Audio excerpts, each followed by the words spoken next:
Pada awal dekade 1980-an, terjadi perubahan signifikan dalam lanskap musik rock dan metal dunia yang memicu perkembangan pesat berbagai subgenre di daerah San Francisco. Muncul gerakan Bay Area thrash yang didominasi oleh band-band dengan ketukan drum cepat dan riff gitar yang agresif. Sementara itu, Los Angeles menjadi pusat bagi genre glam metal yang dikenal dengan pendekatan teatrikal dan penampilan flamboyan. Di seberang Atlantik, Inggris dikenal dengan gerakan New Wave of British Heavy Metal atau NWOBHM yang memberikan energi baru pada dunia musik metal. Namun, di salah satu sudut terpencil di barat laut Pasifik Amerika Serikat, tepatnya di kota Seattle yang terkenal dengan cuaca hujannya, muncul sebuah kekuatan unik yang sedang dibentuk dalam bara musikal yang baru menyala. Band tersebut mungkin tidak memainkan musik secepat Slayer, namun mereka menawarkan sesuatu yang lebih berat dan bertekstur dibandingkan dengan musik yang dibawakan oleh kelompok legendaris seperti Iron Maiden. Band ini menjadi jembatan penting yang menghubungkan kemegahan dan kekuatan musik heavy metal tradisional dengan agresi mentah dan semangat pemberontakan dari thrash metal. Dalam kesempatan ini, kita akan menelusuri sejarah panjang mereka yang tidak hanya dipenuhi dengan karya-karya agung yang diakui dunia musik, tetapi juga diwarnai oleh berbagai pergantian vokalis ikonik yang meninggalkan jejak mendalam di hati para penggemarnya. Sayangnya, perjalanan mereka juga tidak terlepas dari bayang-bayang tragedi, termasuk peristiwa menyedihkan berupa bundir yang mengguncang dunia musik internasional. Mereka adalah Metal Church, sebuah nama yang selalu diingat oleh para pecinta musik keras sebagai salah satu pilar pergerakan metal yang berpengaruh sepanjang masa.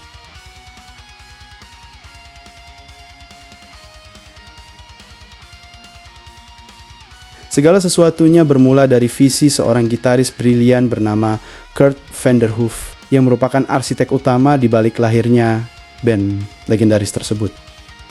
Pada tahun 1980, Kurt sempat merantau ke San Francisco, sebuah kota yang saat itu dikenal sebagai pusat perkembangan musik metal yang menggelegar.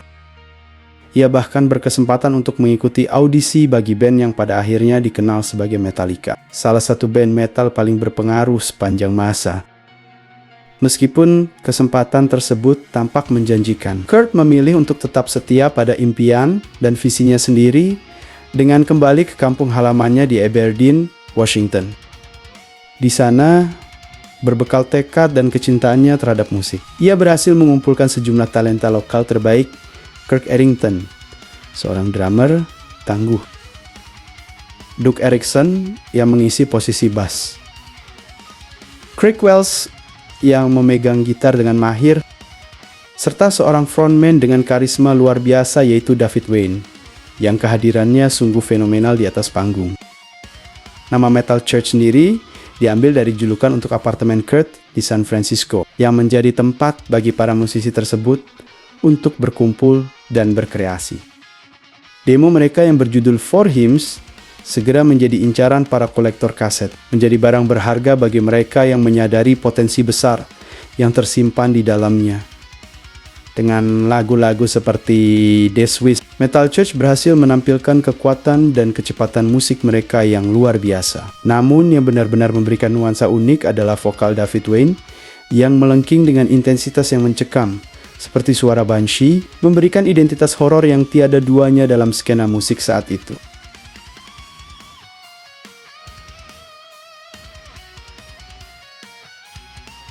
Pada tahun 1984, album berjudul sama dengan nama band, Metal Church, diluncurkan melalui label independent Ground Zero.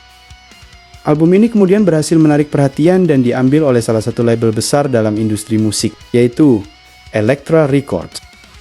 Album tersebut tidak hanya menjadi sebuah karya musik, tetapi juga berfungsi sebagai cetak biru yang menentukan arah dan identitas musikal band ini. Dengan lagu pembuka Beyond the Black, menyuguhkan suasana mencekam yang segera membangkitkan rasa penasaran pendengar sebelum ledakan riff ikonik muncul dengan kekuatan penuh. Kemudian kita disajikan dengan Gods of Wrath, sebuah ballad metal yang menghantui dan menegaskan bahwa Metal Church memiliki tingkat musikalitas yang jauh melampaui kebanyakan band thrash metal pada masa itu. Puncak kekuatan kreativitas band ini dapat dirasakan beberapa tahun kemudian, ketika album kedua mereka, The Dark, dirilis pada tahun ke-1986. Dalam era ini, Metal Church mendapat kesempatan emas untuk melakukan tur bersama Metallica. Dalam tur yang sangat berpengaruh saat itu, yaitu tur Master of Puppets. Pada saat ini terasa seolah dunia sepenuhnya berada di genggaman mereka, dan jalan menuju kesuksesan terbuka lebar. Namun, di balik gemerlap panggung, masalah mulai muncul dari balik layar, yaitu Kurt Vanderhoof yang dikenal sebagai otak kreatif dan panutan musikal dalam band, merasa kelelahan akibat tekanan jadwal tur yang padat dan menuntut, sehingga memilih untuk mundur dari perannya sebagai gitaris aktif. Meskipun ia tetap berkontribusi besar sebagai penulis lagu utama, pergolakan internal terus berlanjut ketika perbedaan visi dan pandangan akhirnya mendorong David Wayne untuk mengambil keputusan berat dengan meninggalkan band, menandai awal dari perubahan besar dalam komposisi dan dinamika grup tersebut.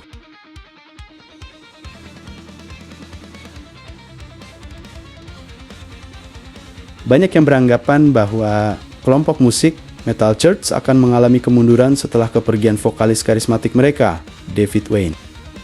Namun asumsi tersebut terbukti salah ketika Mike Howe dari band Heretic bergabung dan membawa pembaruan yang tidak terduga, bahkan mengangkat band ini ke tingkat profesionalisme yang lebih tinggi. Howe dianggap memiliki kemampuan vokal yang lebih terkontrol, disertai melodi yang kuat dan harmonis, namun tetap memancarkan energi besar. Di bawah kepemimpinannya, album monumental berjudul Blessing in Disguise lahir pada tahun 1989, menandai era baru bagi band tersebut.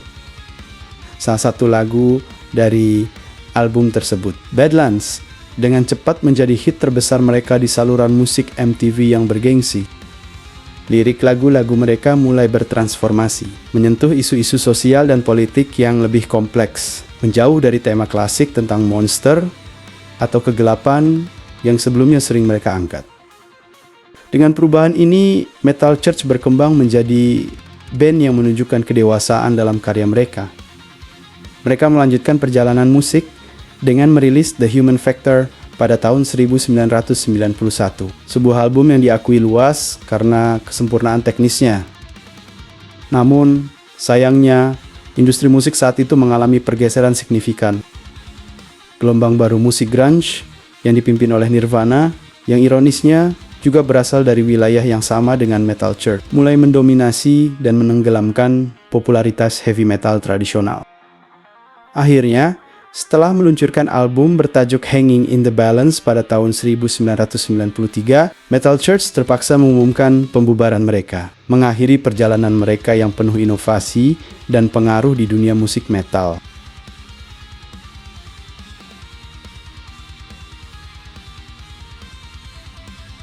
Pada tahun 1998, yang menjadi saksi pergolakan dalam dunia musik metal, formasi klasik dari sebuah band legendaris berupaya untuk kembali menyatukan kekuatan mereka. Dengan harapan untuk mengembalikan kejayaan yang pernah diraih, mereka meluncurkan album baru berjudul Masterpiece. Namun, sayangnya, pesona magis yang sebelumnya membawa mereka ke puncak kejayaan tampaknya telah memudar dan tidak sepenuhnya dapat dihidupkan kembali. Konflik internal yang sebelumnya tampak mereda kembali muncul dengan intensitas baru. Salah satu pendiri dan vokalis utama, David Wayne, memutuskan untuk meninggalkan formasi tersebut sekali lagi dan melanjutkan karier musiknya secara mandiri dengan nama The Reverend David Wayne's Metal Church. Keputusan ini tidak hanya membawa dinamika baru bagi band, tetapi juga memicu sengketa hukum terkait penggunaan nama tersebut. Kehidupan band ini semakin dirundung kemalangan ketika tragedi pertama terjadi pada tanggal 10 Mei tahun 2005. Dunia musik metal kehilangan salah satu suaranya yang paling ikonik ketika David Wayne meninggal dunia akibat komplikasi serius dari kecelakaan mobil yang dialaminya beberapa tahun sebelumnya. Kehilangan Wayne meninggalkan jejak yang mendalam dalam sejarah musik metal dan merupakan kehilangan besar bagi para penggemar dan rekan-rekannya Di tengah kesedihan ini, Country Vanderhoof sebagai penggerak utama band memutuskan untuk terus melangkah maju. Ia memilih Ronnie Munro sebagai vokalis baru untuk mengisi kekosongan tersebut. Meskipun mereka berhasil menghasilkan karya seperti album The Weight of the World yang diterima dengan baik oleh para penggemar, band ini seolah tidak dapat melepaskan diri dari bayang kejayaan masa lalu yang terus membayangi perjalanan mereka.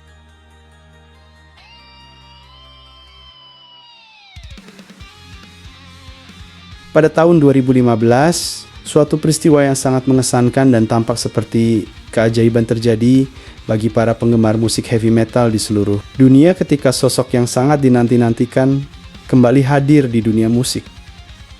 Mike Howe, seorang vokalis dengan semangat tinggi dan suara yang ikonik, kembali bergabung dengan bandnya yang sangat dicintai. Euforia penuh kegembiraan meliputi komunitas metal global yang bersorak-sorai merayakan kembalinya sang legenda.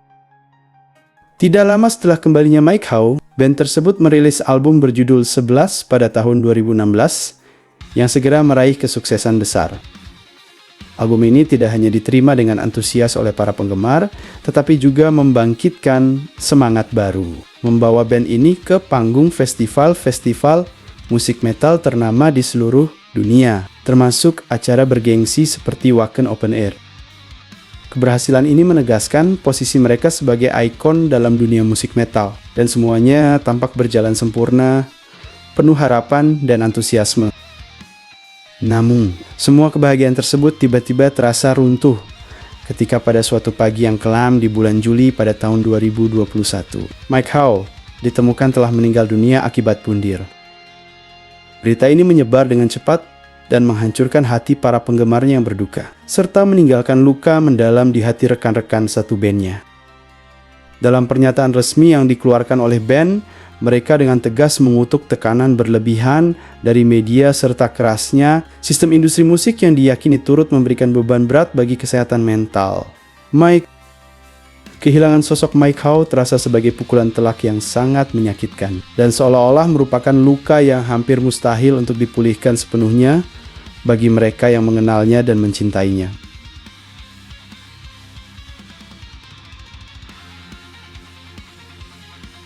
Namun demikian, Metal Church merupakan simbol ketahanan dan semangat yang pantang menyerah. Setelah melewati masa berkabung yang panjang dan penuh duka atas kehilangan dua anggota yang sangat berarti, Country Vanderhoof selaku pendiri dan motor utama dari band ini memutuskan bahwa cara terbaik untuk menghormati ingatan Mike Howe dan juga David Wayne adalah dengan melanjutkan warisan musik dan tetap aktif berkarya. Dengan tekad yang bulat dan semangat yang berkobar, ia merekrut Mark Lopez yang sebelumnya tampil bersama Ross the Boss sebagai vokalis baru, membawa energi segar ke dalam band. Bersama-sama, mereka kemudian merilis album baru berjudul Congregation of Annihilation pada tahun 2023, yang menegaskan kembalinya Metal Church ke kancah musik metal. Meskipun Metal Church mungkin tidak pernah tergabung dalam kelompok elit Big Four dalam dunia musik metal, mereka tetap menjadi salah satu pondasi penting dalam genre ini. Meskipun status mereka tidak setenar band-band besar lainnya, mereka adalah bukti nyata bahwa heavy metal sejati tidak akan pernah mati selama masih ada riff gitar yang menghentak dan jiwa-jiwa yang berani bersuara lantang dalam setiap nada dan lirik yang mereka sampaikan. Metal Church menunjukkan bahwa mereka bukan sekadar sebuah band, melainkan sebuah institusi ikonik yang tetap berdiri teguh melawan arus zaman, mengibarkan bendera kebangkitan dan kekuatan musik heavy metal sejati. Jadi, begitulah kisahnya, gengs. Nah, bila mana ada atau terdapat bagian penyampaian atau narasi yang kurang tepat, saya minta maaf yang sebesar-besarnya ya, gengs. Jangan lupa untuk mendukung terus channel ini dengan mengklik subscribe, like, dan komen di kolom komentar. Dengan mensupport channel ini, tentunya juga sudah membantu saya dalam memberikan informasi seputar dunia musik, baik itu personil band maupun penyanyi solo, ataupun berita-berita yang berhubungan dengan musik. Sampai jumpa di lain kesempatan. Salam musik luar negeri dan musik Indonesia, semoga musik Indonesia semakin berjaya. Amin. Hanya seputar musik.